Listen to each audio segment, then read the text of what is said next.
Joe Rogan just crumbled Jake Paul after a brutal KO in a sparring session. Yep, the man behind the mic can actually throw a punch harder than most amateur boxers. Joe Rogan, the guy who's always the first to chime in on every bit of boxing news, was also the first one to warn Jake. He told him straight up that Mike's age doesn't matter because his training is more intense than your entire month's worth of push-ups. But did Jake listen?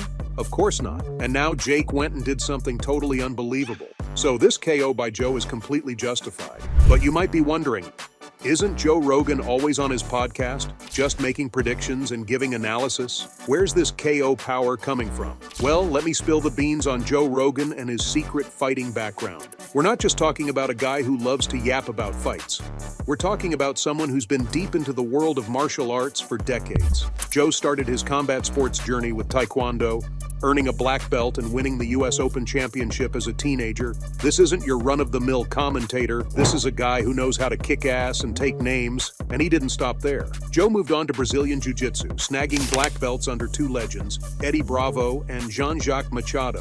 Let's dive into those legendary fights. Rogan isn't some armchair expert. He's sparred with top fighters, and those sessions are the stuff of internet legend. One of his most famous sparring partners was Georges St-Pierre, a former UFC champ. When GSP himself says your kicks are no joke, you know you've got something special. And then there's his session with the legendary Bas Rutten. These aren't just training clips, they're masterclasses in technique, power, and precision. Rogan's ability to hang with fighters of this caliber showcases his deep understanding and physical prowess. He's not just talking the talk, he's walked the walk and then some. What really sets Rogan apart is his extensive experience in both boxing and MMA.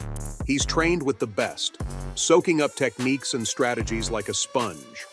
His UFC commentary is packed with insights that only someone with his background could provide. He doesn't just watch the fights, he sees the intricacies, the setups, the feints, and the counters that most viewers might miss. And we can't forget Rogan's legendary work ethic. The guy is always training, always learning. Whether he's hitting the heavy bag, rolling on the mats, or practicing his kicks, Rogan is constantly pushing himself to improve. This relentless pursuit of excellence is what makes him such a respected figure in the fight community. So now it must be clear that Joe Rogan can totally handle a sparring session with a wannabe like Jake Paul. And you know what? Rogan already warned Jake about the dangers of stepping into the ring with Mike Tyson. Now, put this in. Tyson's 57. Just the fact that he's willing to actually take a chance at Mike Tyson not being able to do what he used to do. Because that's what he's doing. The gamble is, like, there's not a fucking chance in hell that Jake Paul would survive against the Mike Tyson that beat Marvis Frazier. We're talking about the same Mike Tyson who became the youngest heavyweight champion at 20 and knocked out 44 of his 58 opponents. Rogan, having seen and analyzed countless fights, knew Tyson's reputation wasn't just hype. He kept emphasizing Tyson's insane power, relentless aggression, and deep-seated experience. Execution. It was an execute. But Jake, bless his heart, had cotton in his ears, choosing to bask in his own overblown confidence instead of listening to Rogan's solid advice. Jake's defiance was almost theatrical. Every time Rogan tried to inject a dose of reality, Jake would just brush it off with a cocky smirk. To Jake, Rogan's warnings were just background noise. He kept downplaying Tyson's abilities, claiming the 58-year-old Tyson was no match for his youth and so-called newfound boxing skills. Jake's dismissive attitude wasn't just misguided arrogance, it was a glaring disregard for the years of experience Rogan brought to the table. Jake was riding high on his victories over non-boxers like Nate Robinson and an aging Ben Askren, thinking he could conquer Tyson in the same fashion. Big names in boxing like Teddy Atlas and Oscar De La Hoya voiced their suspicions. They noted Jake's bravado seemed too rehearsed, too scripted. Atlas, famous for his blunt takes on the sport, suggested Jake might be looking to rig the fight using his influence and money. De La Hoya, who's seen plenty of boxing politics, echoed similar thoughts, hinting that Jake's confidence was about more than just his skills. It was about some behind-the-scenes scheming. He fought some, UFC former champs that were older. They fought. Jake's campaign to fight Tyson was a spectacle. It wasn't just about promoting a fight. It was about creating a narrative where Jake was the new kid ready to dethrone the old guard. His social media was flooded with posts taunting Tyson, videos of his training, and bold declarations that he would knock out the former champ. He even went as far as mocking Tyson's age and physical condition, claiming Tyson's time was over and it was now Jake's era. This relentless push wasn't merely about proving himself, it was about staying in the spotlight and possibly setting the stage for a rigged match. And Jake Paul, never one to shy away from drama, made a dramatic move following Tyson's announcement. On May 15, 2024, Jake publicly declared that he was canceling the fight with Tyson altogether. In a press release and a flurry of social media posts, Jake cited a loss of interest as the main reason for backing out. This baffled everyone, especially considering Jake's earlier relentless pursuit of the fight. The abrupt cancellation had massive financial repercussions. Mike Tyson, knowing the magnitude of the financial losses incurred, decided to take legal action.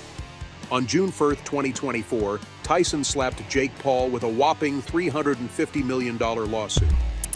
The financial fallout was colossal, with Tyson and numerous stakeholders facing substantial losses. Endorsement deals were another casualty of the cancellation. Tyson had secured lucrative contracts with big names like Nike and Everlast, who had planned extensive campaigns around the fight. These deals, worth over $100 million collectively, were now hanging by a thread. Tyson's lawsuit highlighted these media disruptions, estimating the damages at an additional $50 million. Tyson himself had invested heavily in his training camp, prepping rigorously for the fight. His team, including top-notch trainers and medical staff, had been working round the clock to ensure he was in peak condition.